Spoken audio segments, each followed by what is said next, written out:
Hello বন্ধু, তোমরা কেমন আছো? নিশ্চয়ই ভালো আছো। এখন বুঝতেই পারছো ফুলকপি কোনো টেস্ট নেই, না ফুলকপি না বাঁধাকপি, একমাত্র টমেটোগুলো বেশ ভালো। এখন দেশি টমেটো বাজারে পাওয়া যায়, যেটা গরমকালে পাওয়া যায়। টমেটোগুলো হারবিট নেই টমেটো।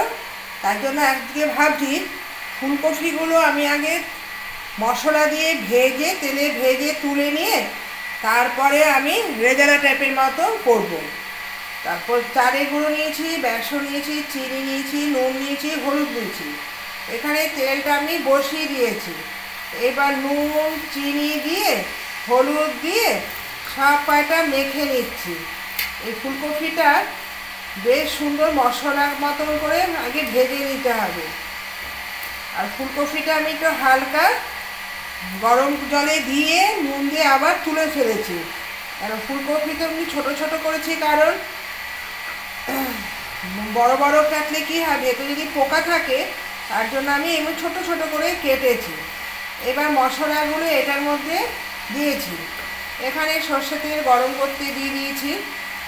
আর এখানে কিছুটা রেখেছি উচ্ছে আলু পেঁয়াজ দিয়ে করব। টমেটো কুচি, আলু, পেঁয়াজ আর মটরশুঁটিটাও আমি রেখে দিয়েছি।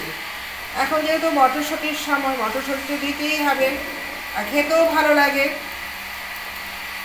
এবার তেলটা গরম হয়ে গেছে, এবার তেলের মধ্যে এগুলো আমি ছেড়ে দিলাম। একটু লাল লাল করে ভাজা হয়ে গেলেই আমি নামিয়ে ফেলবো। এটা ভাজা হওয়ার জন্য আমাকে দিতে হলো, একটু লাল হলে নামিয়ে ফেলবো, যেটা আমরা চিকেন পকোড়া মতন করি।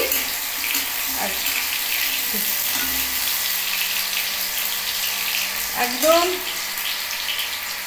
এবার এর মধ্যে আমি নামিয়ে ফেলছি, বেশ অল্প ভেজে নিলাম। যেহেতু সিদ্ধ করা আছে, এরপর দেখো কালার এসে গেছে। কালার আসার অবধি আমাকে একবারে ভেজে নিতে হবে। আর বাকিগুলো আমি ঠিক এইভাবে দিয়ে দিচ্ছি। এই তরকারিটা খেতে অসাধারণ লাগে, একটু গেডি গেডি মতন হবে, বেশ ভালো লাগে। আর ফুলকপি সাধারণত তো তেলটা একটু বেশি লাগে, বেশি লাল করে ভাজবো না, একটু হালকা ভেজে নিচ্ছি। এই ভাজার মধ্যে যে তেলটা ঢুকে যাচ্ছে, যখন আমরা আবার তরকারি মশলা দিয়ে কষাবো, তখন দেখবে অটোমেটিক মশলার সাথে জলটা আবার বেরিয়ে তেলটার সঙ্গে এই হয়ে যাবে। এইবার আমি এটাও লাল ফুলকপি হওয়ার জন্য অপেক্ষা করলাম, হয়ে গেছে দেখুন। এর মধ্যে অল্প একটু তেল দিয়ে দিচ্ছি, কারণ যেহেতু ফুলকপিটা ভেজেছি, তেলটাও একদম অল্প তেল দিয়ে দিলাম। এইবার আমি সাথে সাথে পেঁয়াজটা দিয়ে দিচ্ছি। প্রত্যেকদিন যখন ফুলকপি আমাদের যে নিত্য কাজ, কোন রান্নাটা করলে ভালো লাগবে, এই একটা মাথার মধ্যে চিন্তা এসে যায়। তাই চিন্তা করে একদিন আমি ফুলকপি আলুর ঝোল খেতে খেতে বিরক্ত এসে যায়। তা আজকে ভালো একটু ভিন্ন স্বাদের ফুলকপিটা করি। এটা আমি এর আগেও একদিন ট্রাই করেছিলাম, বলছিলাম মা তোমার ওই ফুলকপিটা রান্না করো, ঠিক চিলি চিকেন যেভাবে রান্না করো ওইভাবে রান্না করো। তাহলে পেঁয়াজটা দিলাম, পেঁয়াজটা বেশি ভাজা যাবে না।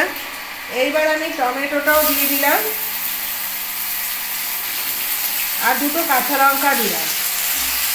এখানে কোনো সস ব্যবহার হবে না, কারণ টমেটোর পরিমাণটা আমি বেশি দিয়ে দিয়েছি। এটা নুন দিয়ে দেওয়ার পরে কী হবে, টমেটোটা বেশ তাড়াতাড়ি নরম হয়ে যাবে।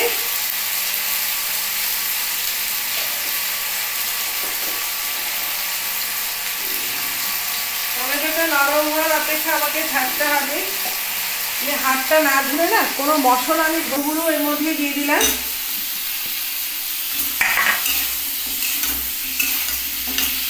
এখানে বেশি কিছু মশলা একদম লাগে না। টমেটো একটু বড় সাইজে টমেটো দিয়ে দিয়েছি। এইবার আমি এর মধ্যে কাঁচা লঙ্কাটা আর দেবো না, এর মধ্যে মটরশুঁটিটা আগে দিয়ে দিই।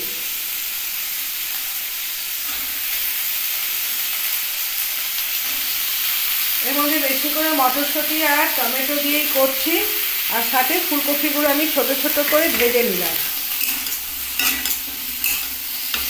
তাহলে এটা হচ্ছে ফুলকপি দিয়ে, টমেটো দিয়ে, মটরশুঁটি দিয়ে একটা গা মাখা রেজালা টাইপের মতনই করা হচ্ছে। এবার যেহেতু নুন দেওয়া হয়ে গেছে, এবার বাকি মশলাগুলো আমি যুক্ত করে নিই। প্রথমে একটু হলুদ দিয়ে দিচ্ছি, একটু ভাজা জিরে গুঁড়ো। আমাদের নিত্য কার্যত এই মশলাগুলি প্রত্যেক দিনই লাগবে। আর একটু লাল করার জন্য একটু সামান্য লঙ্কার গুঁড়ো দিয়ে দিচ্ছি। কী হবে, টেস্টটা ভালো আসবে না। পাশের গ্যাসে ভাতটা বসিয়ে দিয়েছি, এই কারণেই আজকে ভাতটা আমি একদম প্রেসার কুকারেই বসিয়ে দিয়েছি। আমাকে একজন প্রশ্ন করছিল, দিদি তুমি রোজ প্রেসার কুকারে ভাত রান্না করো, তোমার ভাত বলে যায় না?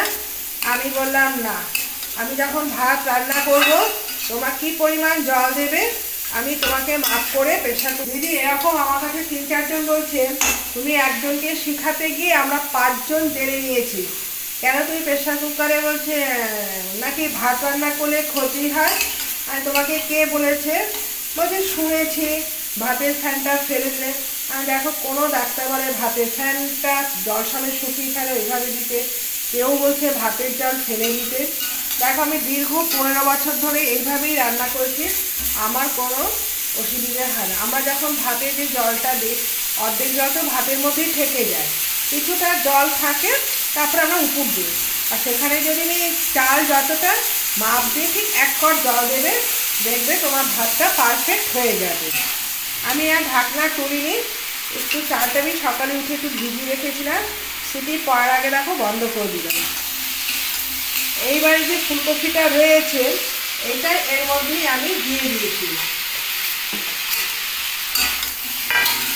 দেখো কালারটা কি সুন্দর এসে গেছে। এটা একটুখানি যেহেতু একটু বেসন দিয়েছি, দেখো বড়াটা কি সুন্দর। এটা সামান্য একটু জল দেব, এটা যখন ফুটে আসবে তখন অটোমেটিক গামাখা তরকারি হয়ে যাবে। এবার সামান্য একটু জল দিয়ে দিচ্ছি, যেহেতু এখানে আলু ফুলকপিটা রয়েছে, বেশি জল একদম দেওয়া যাবে না।